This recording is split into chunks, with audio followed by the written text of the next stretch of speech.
सत्य वचन की राह पर चलें हम सदा। यीशु का साथ हो रहे हमारी हर दुआ।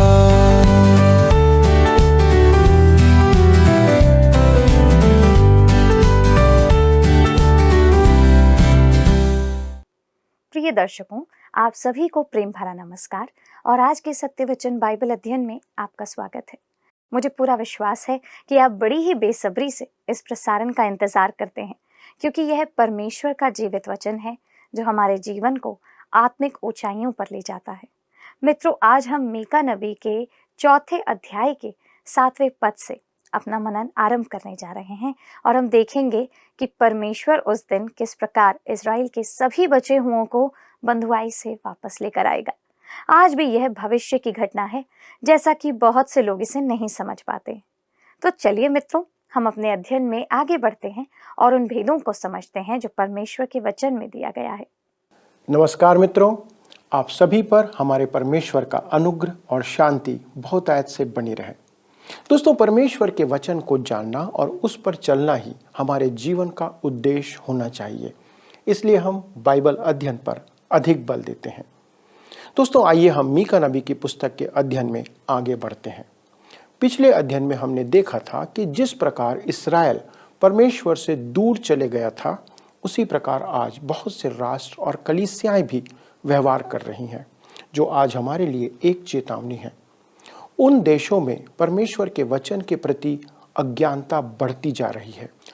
आज हमारी बहुत सी कलीसियाओं की भी यही दशा है। उससे भी बुरा यह है कि परमेश्वर के वचन का आज मजाक उड़ाया जा रहा है। एक व्यंग्यकार ने कहा, शैतान ऐसा कर रहा है। दोस्तों, यह सच नहीं है। आप बुराई इसलिए नहीं करते क्योंकि शैतान आपसे ऐसा करवाता है। आप बुराई इसलिए करते हैं क्योंकि आप में पुराना स्वभाव है जो यथासंभव स्वार्थी, अलग थलग और परमेश्वर से रहित है। मीका के दिनों में परमेश्वर ने इस्राएल को पीड़ित करने का दोष स्वयं पर लिया और उसने मुझसे इसके लिए माफी मांगने या उस कथन को समझाने का प्रयास करने को नहीं कहा। दोस्तों, यह व्यक्तिगत रूप से और एक राष्ट्र के रूप में भी हमारे लिए चेतावनी है या चेतावनी के रूप में काम करना चाहिए। आइए अब हम आगे बढ़ते हुए मीका अध्याय 4 के पद 7 को पढ़ते हैं, जहां लिखा है, और लंगड़ों को मैं बचा रखूंगा और दूर किए हुओं को एक सामर्थी जाति कर दूंगा, और यहोवा उन पर सिय्योन पर्वत के ऊपर से सदा राज करता रहेगा। और जैसे लिखा है कि और लंगड़ों को मैं बचा रखूंगा। इस्राएल के लंबे इतिहास में कभी भी 100% लोगों ने परमेश्वर की सच्ची आराधना नहीं की। हमेशा से एक बचा हुआ भाग ही निष्ठावान बना रहा, जिन्हें परमेश्वर ने बचा रखा। वास्तव में वे बचे हुए भाग ही थे जो मिस्र से निकलकर आए और प्रतिज्ञा के देश में प्रवेश किया। हकीकत में मिस्र से निकलने वाली पूरी की पूरी पीढ़ी जंगल में नाश हो गई। वे तो उनकी संतानें थीं जो प्रतिज्ञा के देश में प्रवेश की। परमेश्वर ने एक भाग को उसके लिए बचा रखा था। दोस्तों, एलिया के दिनों में भी परमेश्वर के पास विश्वास योग्य लोगों का एक बचा हुआ भाग था। एलिया बहुत निराशावादी था। पहला राजा 19 अध्याय के पद 10 में एलिया कहता है, जैसा पहला राजा में लिखा है, सेनाओं के परमेश्वर यहोवा के निमित्त मुझे बड़ी जलन हुई है, क्योंकि इस्राएलियों ने तेरी वाचा टाल दी, तेरी विधियों को गिरा दिया और तेरे नबियों को तलवार से घात किया है, और मैं ही अकेला रह गया हूं और वे मेरे प्राणों के भी खोजी हैं। पर परमेश्वर उससे आगे एलिया से कहता है, पद 18 में लिखा है, तू अकेला नहीं बचा है, मैं 7,000 इस्राएलियों को बचा रखूंगा। ये तो वे सब हैं जिन्होंने ना तो बाल के आगे घुटने टेके और ना मुंह से उसे चूमा है। वे आहाब और इजाबेल के भय से छिपे हुए थे, इसलिए एलिया उन्हें नहीं जानता था। दोस्तों, मेरे विचार में आज भी हम जितना जानते हैं उससे कहीं अधिक विश्वासी हैं जिन्हें हम नहीं जानते हैं। उन 7,000 के समान अनेक हैं जिनके बारे में आज हमें जानकारी नहीं है, पर वे सच्चे आराधक हैं। वैसे ही मसीह यीशु के दूसरे आगमन पर बचे हुए विश्वासियों का एक समूह होगा। यद्यपि इस्राएल के अगुओं ने मसीह का तिरस्कार कर उसे क्रूस पर चढ़ाया, पर तब भी एक बचा हुआ समूह था जिसने उसे ग्रहण किया था।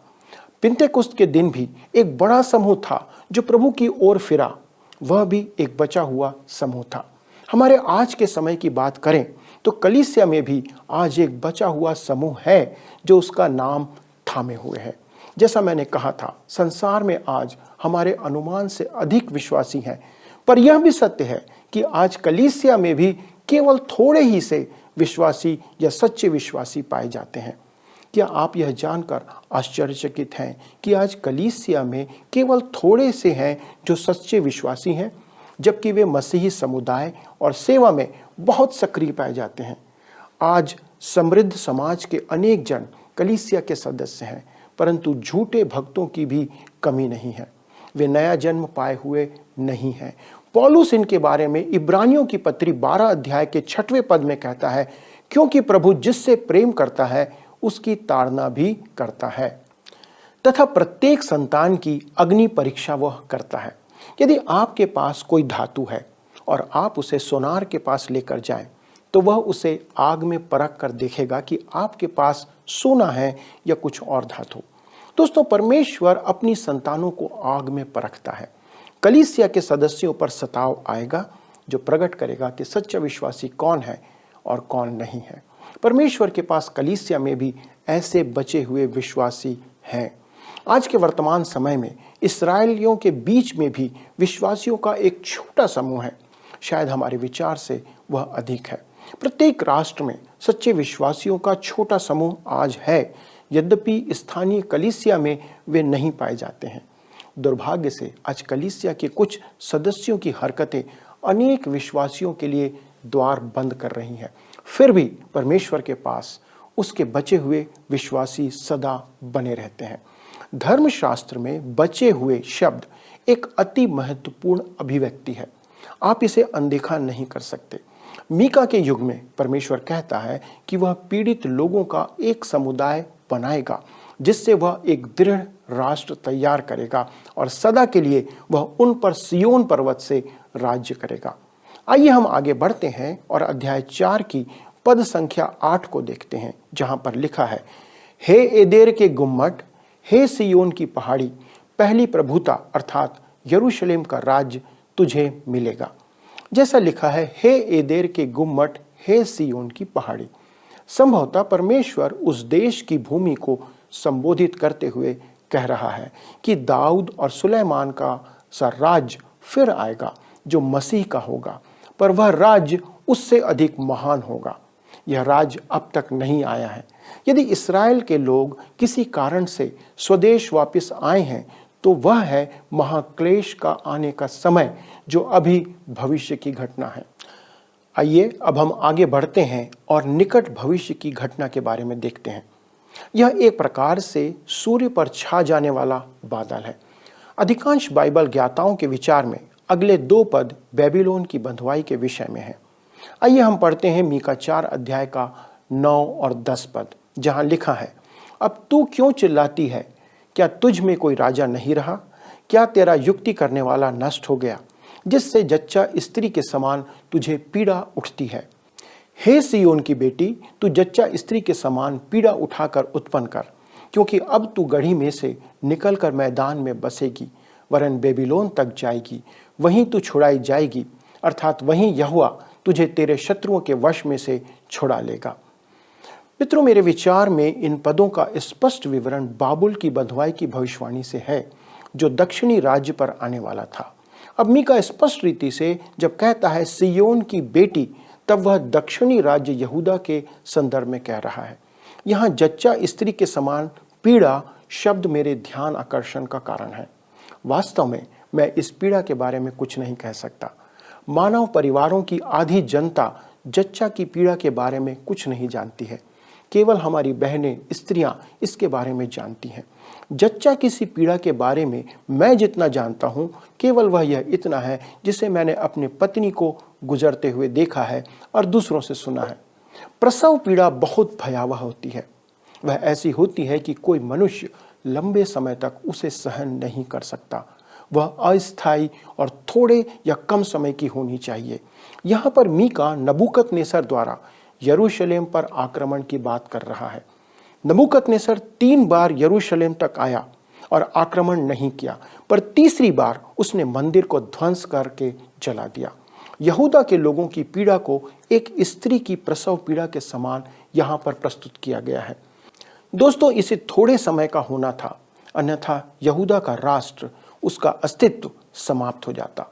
इस प्रकार की विपत्ति लंबे समय तक बनी नहीं रह सकती, क्योंकि लोग उसे सहन नहीं कर सकते। यह बहुत भयावह और भयानक होता है। इसी कारण महाक्लेश का समय भी थोड़ा होना चाहिए, जैसा प्रभु ने रखा है। प्रभु यीशु मसीह ने इसे मत्ती रचित सुसमाचार 24 अध्याय के 22 पद में स्पष्ट रीति से प्रकट किया है।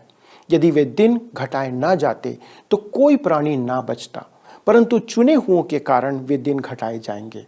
जैसा लिखा है, क्योंकि तू गढ़ी में से निकलकर मैदान में बसेगी, वरन बेबीलोन तक जाएगी। दोस्तों, जब नबूकदनेस्सर ने नगर पर कब्जा किया, तब बचे हुए निवासी भागकर मैदानों में जा बसे थे। आखिरकार उन्हें बंदी बनाकर बेबीलोन ले जाया गया। यहाँ पर ध्यान दीजिए कि इन 2 पदों में मीका अश्शूर द्वारा इस्राएल की बंधुआई के परे बेबीलोन द्वारा यहूदा की बंधुआई तक की घटना को देख रहा है। यद्यपि वह अगले ही पल उनके छुटकारे का दर्शन देखता है। जैसा हमने पढ़ा है, वहीं तू छुड़ाई जाएगी, अर्थात वहीं यहोवा तुझे तेरे शत्रुओं के वश में से छुड़ा लेगा। यद्यपि वे बेबीलोन की बंधुआई में जाएंगे, पर परमेश्वर उन्हें छुड़ा लेगा। दोस्तों, हम इतिहास पढ़कर जानते हैं कि परमेश्वर ने कुसरू के द्वारा उन्हें छुड़ाया था, जैसा कि यशायाह 44 अध्याय के 28 पद में, और दूसरा इतिहास उसके 36 अध्याय के 22 और 23 पद में लिखा हुआ है। मीका जिस बात को यहाँ प्रकट कर रहा है वह यह है कि परमेश्वर के लोगों की जच्चा किसी पीड़ा और क्लेश का अंत आनंद के साथ होगा। आइए अब हम आगे देखते हैं दूरस्थ भविष्य की घटना। दूरस्थ भविष्य के इस अंतिम भाग में दूरस्थ भविष्य में महाक्लेश के समय और विशेषकर अंतिम युद्ध की भविष्यवाणी वह करता है। पर यह याद रखें, यह युद्ध हर्मगिदोन का युद्ध नहीं है। आइए हम पढ़ते हैं इसके 11 पद को। अब बहुत सी जातियां तेरे विरुद्ध इकट्ठी होकर तेरे विषय में कहेंगी, सियोन अपवित्र की जाए और हम अपनी आंखों से उसको निहारें। दोस्तों, जैसा लिखा है, अब बहुत सी जातियां तेरे विरुद्ध इकट्ठी होकर। बहुत सी जातियां, यह वाक्य प्रकट करता है कि मीका बेबीलोन के आक्रमण से हटकर किसी और संदर्भ में यह कह रहा है। बहुत सी जातियां का यरूशलेम के विरुद्ध इकट्ठा होने के बारे में कई अन्य भविष्यवक्ताओं ने भी अपने वचनों में लिखा है, जैसे योवेल 3 अध्याय, जकरिया 12 और 14 अध्याय, यहेजकेल 38 और उसका 39 अध्याय। सभी महाक्लेश के समय हर्मगिदोन के युद्ध की चर्चा करते हैं। अब आइए हम अगले पद 12 में देखते हैं, जहां पर लिखा है, परंतु वे यहोवा की कल्पनाएं नहीं जानते, न उसकी युक्ति समझते हैं कि वह उन्हें ऐसा बटोर लेगा जैसे खलिहान में पूले बटोरे जाती हैं। परंतु वे यहोवा की कल्पनाएं नहीं जानते, न उसकी युक्ति समझते हैं। इसका अर्थ है कि वे नहीं जानते कि परमेश्वर क्या करने जा रहा है। वे आंखें बंद करके इस्राएल के विरुद्ध इकट्ठा हो रहे हैं और नहीं जानते कि परमेश्वर उन्हें दंड देने के लिए वहां एकत्र कर रहा है। और जैसा आगे पद 13 में मीका कहता है, हे सियोन उठ और दावनी कर, मैं तेरे सींगों को लोहे के और तेरे खुरों को पीतल के बना दूंगा, और तू बहुत सी जातियों को चूर चूर करेगी और उनकी कमाई यहोवा को और उनकी धन संपत्ति पृथ्वी के प्रभु के लिए अर्पण करेगी। दोस्तों, हमने पढ़ा, हे सियोन उठ और दावनी कर। मित्रों, संसार की जातियां खलिहान के पुलों के समान ठहरेंगी और इस्राएल उन्हें दावने का काम करेगा। आज इस्राएल एक कमजोर राष्ट्र है और पूरी तरह से वह अन्य राष्ट्रों पर निर्भर है, पर उस दिन प्रभु पर निर्भर होने जा रहा है। जैसा भजन संहिता 75 अध्याय के 6 और 7 पद में लिखा है, क्योंकि बढ़ती ना तो पूर्व से ना पश्चिम से और ना जंगल की ओर से आती है। आगे लिखा है, परंतु परमेश्वर ही न्यायी है, वह एक को घटाता और दूसरे को बढ़ाता है। दोस्तों, उस दिन इस्राएल की सहायता ना तो उत्तर में रूस से आएगी, ना दक्षिण में मिस्र से, ना पश्चिम में यूरोप और अमेरिका से, और ना ही पूर्व में चीन या अरब देशों से। उनकी सहायता परमेश्वर यहोवा से आएगी जो स्वर्ग और पृथ्वी का रचने वाला है। इस अध्याय के अंतिम 3 पद उस अंतिम युद्ध की चर्चा करते हैं जिससे महाक्लेश के समय का अंत होता है, अर्थात हर्मगिदोन का युद्ध। मित्रों, परमेश्वर की सारी भविष्यवाणियां सच्ची है और समय के साथ पूरी होती जा रही है। क्या आप उसके लिए तैयार हैं?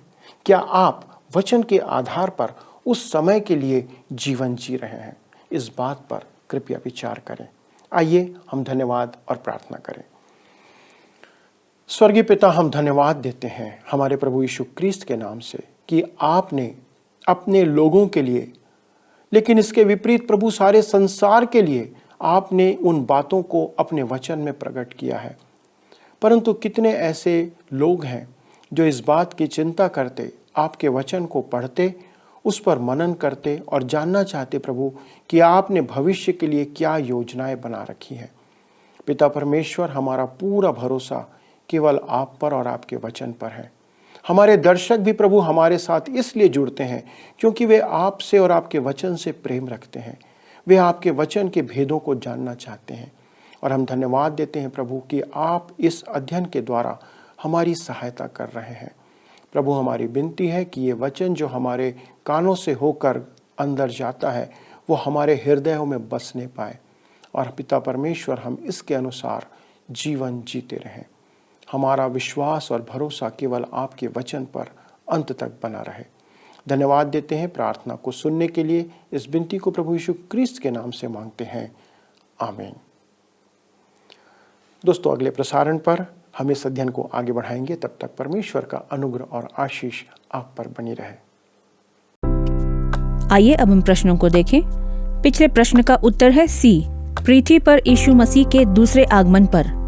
पृथ्वी पर यीशु मसीह के दूसरे आगमन पर महाक्लेश समाप्त हो जाएगा। आज के अध्ययन पर आधारित प्रश्न है, परमेश्वर ने किस राजा के द्वारा इस्राएलियों को बंधुआई से छुड़ाया था? ए, राजा कुसरू, बी, राजा दाऊद, सी, राजा सुलेमान, डी, राजा योआश। मित्रों, इस प्रश्न का उत्तर हमें कल सुबह 6 बजे से पहले विकल्प ए, बी, सी या डी के साथ अपना नाम, पता, स्थान के साथ 9651433397 पर SMS या WhatsApp करें। तो मित्रों, आपने देखा कि इजराइल के लोगों की अपने राष्ट्र में वापसी अभी पूरी नहीं हुई है, पर वचन के अनुसार यह एक भावी घटना है। परमेश्वर अपने लिए सदा ही विश्वास योग्य लोगों को बचा करके रखता है। उनके द्वारा ही वो अपनी महिमा प्रकट करता है। एक सुनहरा भविष्य है जो न केवल इजराइल के लिए पर हर एक विश्वासी के लिए ठहराया गया है, जिसमें हम आनंदित रह सकते हैं। आइए इसी विश्वास के साथ हम अपने अध्ययन को विराम देते हैं, पर आपसे निवेदन है कि अगले प्रसारण में इस अध्ययन में आगे बढ़ने के लिए हमारा साथ पुनः दीजिएगा। यदि आप इस कार्यक्रम को दोबारा देखना चाहें तो हमारे YouTube चैनल वर्ड रिसाउंड्स टुडे पर भी देख सकते हैं। प्रभु की आशीष आपके साथ बनी रहे। आपका दिन शुभ हो। धन्यवाद।